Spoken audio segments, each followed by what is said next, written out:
Good evening. I am Rakhibul Islam, ex-army. আমি আপনাদের সামনে একটা ছোট্ট কবিতা নিয়ে আপনাদের সম্মুখে হাজির হলাম।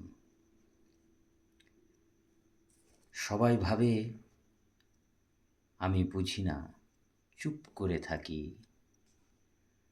মানেই আমি অনুভূতিহীন। কেউ ভাবে আমি কষ্ট পাই না, কেউ ভাবে আমি কখনো ভাঙি না, কিন্তু আমি তো রক্তে মাংসে গড়া মানুষ। আমারও তো মন আছে, আমারও তো অভিমান জমে কান্না পাই। আমিও মাঝে মাঝে ভীষণ একা হয়ে যাই। সবাই নিজের কথা বলে, কিন্তু কেউ কি একবার জিজ্ঞেস করে তোমার মনটা কেমন আছে?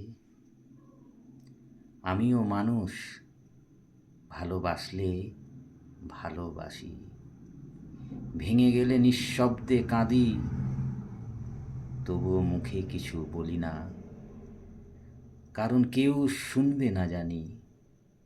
আমিও মানুষ। Thank you.